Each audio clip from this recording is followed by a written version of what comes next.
বিত্ত বিভাগৰ আয়ুক্ত সচিব জয়ন্ত নাৰিকাৰ ডাঙৰীয়াই জিৰো প্ৰিমিয়াম ইন্স্যুৰেন্স কাভাৰেজৰ বিষয়ে ইতিমধ্যে উল্লেখ কৰিছে।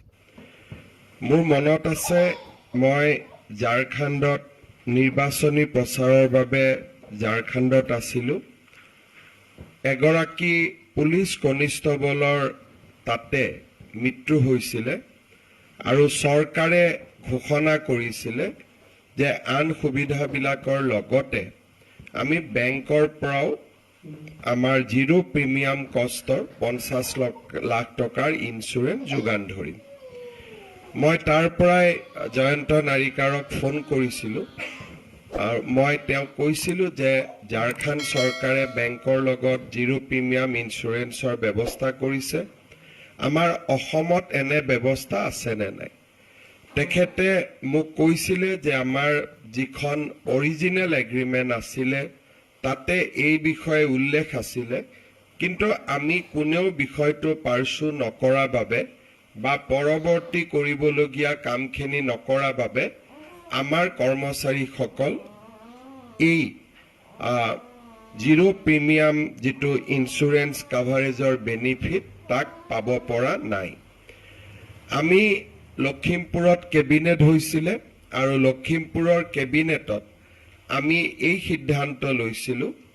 যে যোন বেংকত আমাৰ কৰ্মচাৰীসকলৰ চেলাৰী একাউণ্ট থাকিব তাতে আমি বেংকক কম যে আমাক জিৰো প্ৰিমিয়াম ইন্স্যুৰেন্স কাভাৰেজৰ সুবিধা দিব লাগে। লখিমপুৰ কেবিনেটৰ পিছত আমাৰ বিত্ত বিভাগে বেংকসমূহৰ লগত যোগাযোগ কৰিছিল আৰু যোৱা 1 জানুৱাৰী তাৰিখে এই বছৰৰ 1 জানুৱাৰী তাৰিখে আমি state bank of India, union bank of India, Punjab national bank, axis bank আৰু ইণ্ডিয়ান বেংকৰ সৈতে আমি আনুষ্ঠানিকভাৱে চুক্তি এখন কৰিছিলোঁ, যাৰ আধাৰত যদি কোনোবা কৰ্মচাৰীৰ বিমান দুৰ্ঘটনাত মৃত্যু হয় তাৰ বাবে তেওঁলোকে পৰিয়ালে 2 কোটি টকাৰ বীমা লাভ কৰিব। যদি দুৰ্ঘটনা হয়, বিশেষকৈ মটৰ গাড়ী এক্সিডেণ্ট বা আন দুৰ্ঘটনাজনিত যিটো নেচাৰেল নহয়, বেমাৰ আজাৰ নহয়, যিটো দুৰ্ঘটনাত মৃত্যু বুলি আমি যাক কওঁ, দুৰ্ঘটনাত মৃত্যু হ'লে 1 কোটি টকাৰ বীমা লাভ কৰিব। যদি এক্সিডেণ্টৰ ফলত পাৰ্মানেণ্ট ডিজেবিলিটি হয়, ডিজেবিলিটিৰ পৰিমাণ অনুসৰি আপ টু 1 crore তেওঁলোকে বীমা লাভ কৰিব। আৰু যদি আংশিক অক্ষমতা হয়, যিটো ডিজেবিলিটি পাৰ্মানেণ্ট ডিজেবিলিটি কিন্তু আংশিক হয়, তেতিয়া 80 লাখ টকা পৰ্যন্ত। আৰু নৰ্মেল ডেথ হ'লেও য'ত নেকি আমাৰ যিকোনো কাৰণত বেমাৰ আজাৰত মৃত্যু হ'লেও আমি 10 লাখ টকাৰ এটা ইন্স্যুৰেন্স প্ৰিমিয়াম লাভ কৰিম। সাধাৰণতে আমি গ্ৰেচুইটি দিওঁ, এইটো গ্ৰেচুইটিৰ লগত এটা অতিৰিক্ত 10 লাখ টকা আমি বেমাৰ আজাৰ হৈ মৃত্যু হ'লেও আমি পাব পাৰিম। এই চুক্তি কৰাৰ পিছত আমি বিভিন্ন ধৰণে ইয়াক পাৰ্চু কৰিছিলোঁ আৰু প্ৰতিটো বিভাগৰ DDO কোষাগাৰ বিষয়াসকলে যাতে কৰ্মচাৰীৰ যিটো একাউণ্ট ছেভিংছ একাউণ্ট আছিল, ছেভিং একাউণ্টটোক চেলাৰী একাউণ্টলৈকে যাতে পৰিৱৰ্তন কৰে তাৰ বাবে আমি নিৰ্দেশ দিছিলোঁ। যোৱা কেইটামান মাহৰ প্ৰচেষ্টাৰ ফলত এতিয়া 4 লাখৰো অধিক কৰ্মচাৰীৰ একাউণ্ট চেলাৰী একাউণ্টলৈকে ৰূপান্তৰ হৈছে তেওঁলোকৰ ছেভিংছ একাউণ্ট।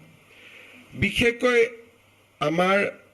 যোৱা 6 তাৰিখেও প্ৰায় 5,000 নতুন শিক্ষক শিক্ষয়িত্ৰীৰ নিযুক্তি হ'ল। অহাকালিও আৰু 5,000 নতুন শিক্ষক শিক্ষয়িত্ৰীৰ নিযুক্তি হ'ব। ডিচেম্বৰ পৰ্যন্ত প্ৰায় 35,000 নতুন চৰকাৰী কৰ্মচাৰীয়ে আমাৰ চৰকাৰত যোগ দিব। আৰু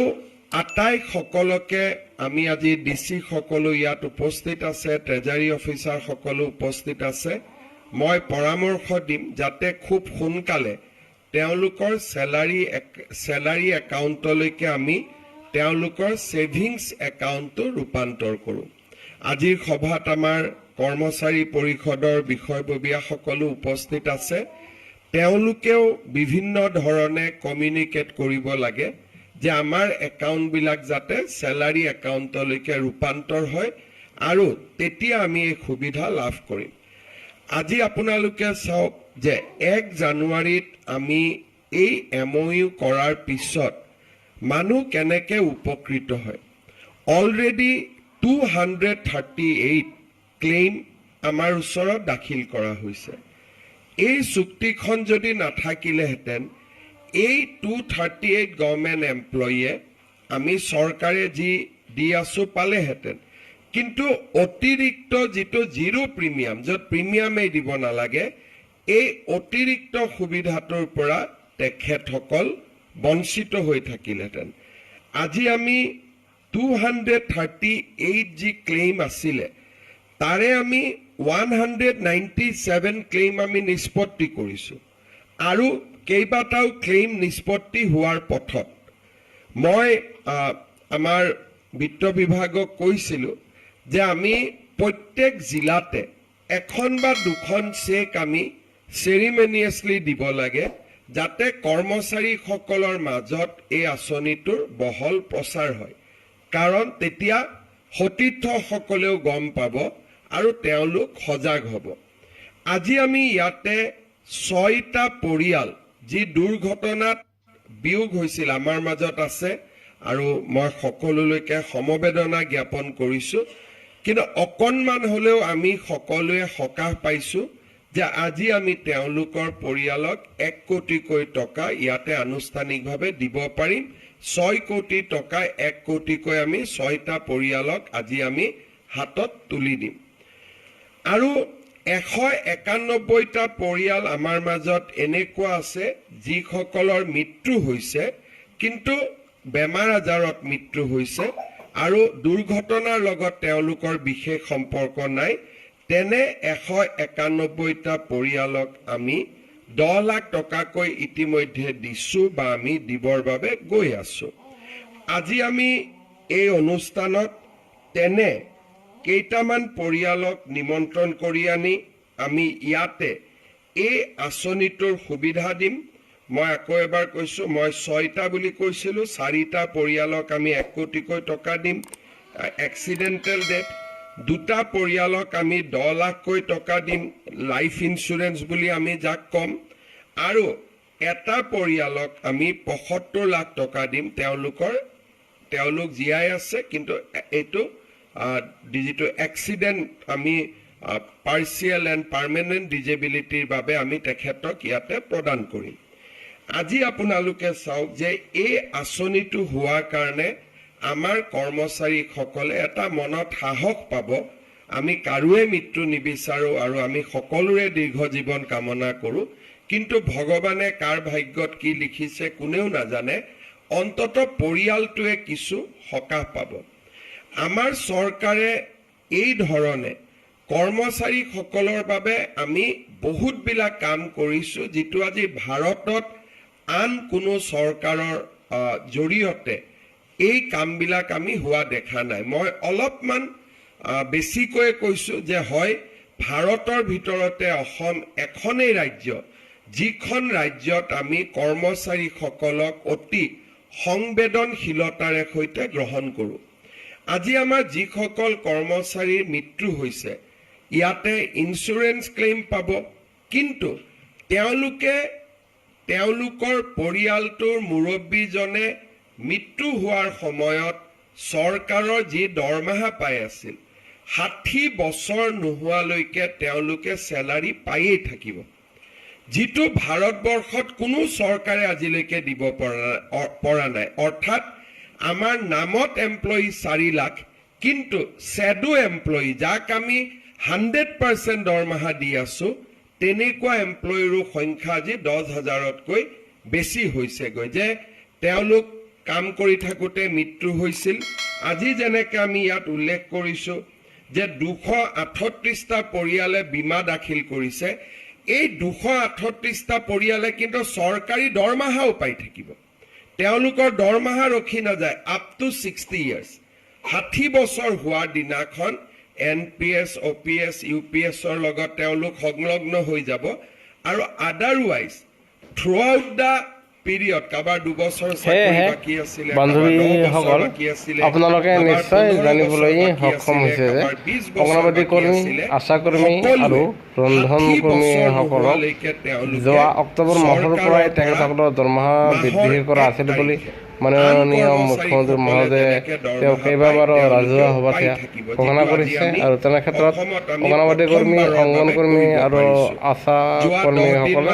তেখেতসকলৰ দৰমহা বঢ়াবলৈ আমাৰ মুখ্যমন্ত্ৰী বাৰম্বাৰ অনুৰোধ জনাইছে সেয়েহে আপোনালোকৰ প্ৰতি কৰক আমাৰ চেনেল ছাবস্ক্ৰাইব কৰি নাপাহৰিব কৰিছিলোঁ আৰু কেছলেছৰ লগতে নন কেছলেছ হিচাপতো যিটো নেকি যি হস্পিটালতে যায় তেওঁলোকক আমি যদি হস্পিটাল এমপেনেলো নহয় আমাৰ লগত কেছলেছ এগ্ৰিমেণ্টটো নাই তথাপিতো আমি তেওঁলোকক মেডিকেল ৰিইম্বাৰ্সমেণ্ট দিয়াৰ ব্যৱস্থা কৰিছোঁ কেছলেছ মেডিকেল ট্ৰিটমেণ্ট দিয়াৰ আমি ব্যৱস্থা কৰিছোঁ লোকসেৱা পুৰস্কাৰ দিয়াৰ ব্যৱস্থা কৰা হৈছে কৰ্মচাৰী বঁটা প্ৰদান কৰা হৈছে আৰু আমি কৰ্মচাৰীসকলৰ সুবিধাৰ প্ৰতি আটাইতকৈ বেছি লক্ষ্য কৰিছোঁ যোৱা কেইদিনমান আগতে মই বিহাৰত থাকোঁতে বহু কেইজন মুখ্যমন্ত্ৰীক লগ পাইছিলোঁ আলোচনাৰ সময়ত মই তেওঁলোকক আমাৰ যিটো মিউচুৱেল ট্ৰান্সফাৰ আমি ব্যৱস্থা কৰিছিলোঁ তাৰ বিষয়ে উল্লেখ কৰিছিলোঁ যে আজি আমাৰ অসম চৰকাৰত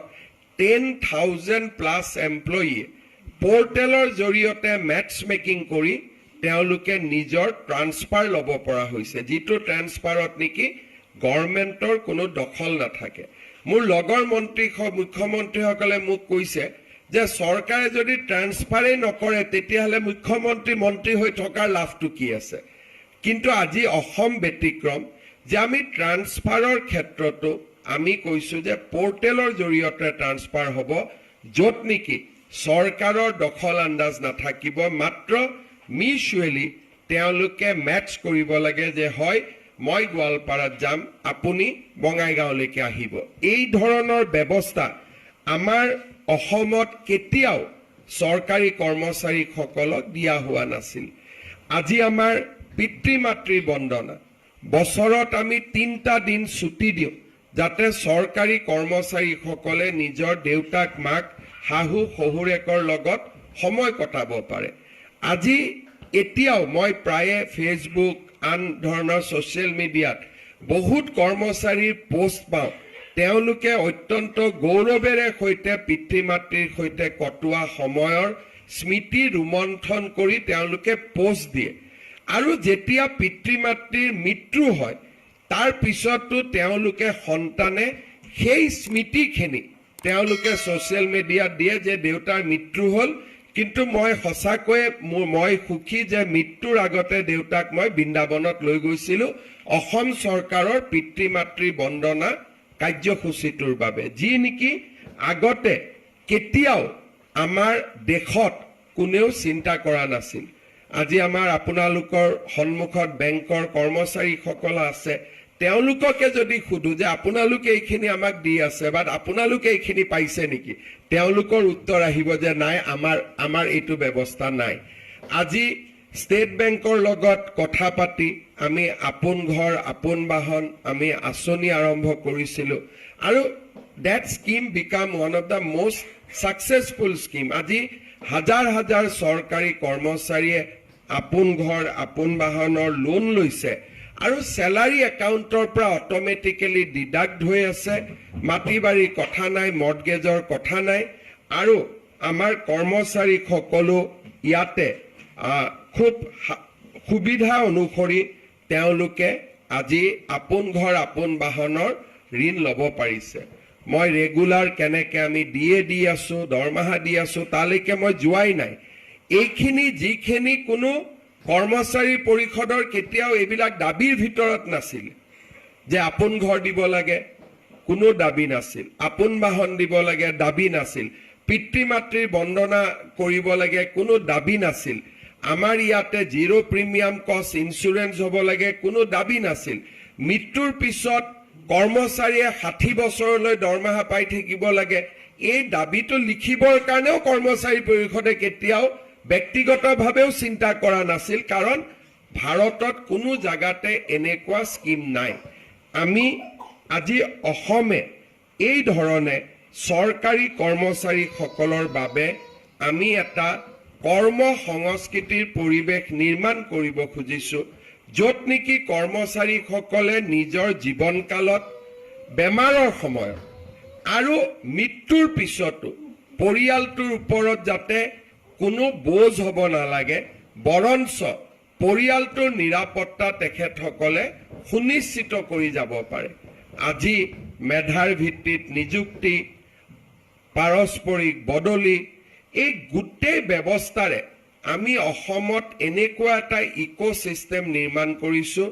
যিটোৰ দ্বাৰা চৰকাৰী কৰ্মচাৰীসকলে নিজক নিৰাপদ অনুভৱ কৰে। আজিৰ দিনটো আমাৰ কাৰণে আৰু এটা গুৰুত্বপূৰ্ণ। মই যিমানবিলাক সুবিধা কথা কৈ আছো, এই গোটেই সুবিধাখিনি ৰেগুলাৰ গভৰ্ণমেণ্ট এমপ্লয়ীয়ে লাভ কৰে, কিন্তু আমাৰ কণ্ট্ৰেকচুৱেল এমপ্লয়ী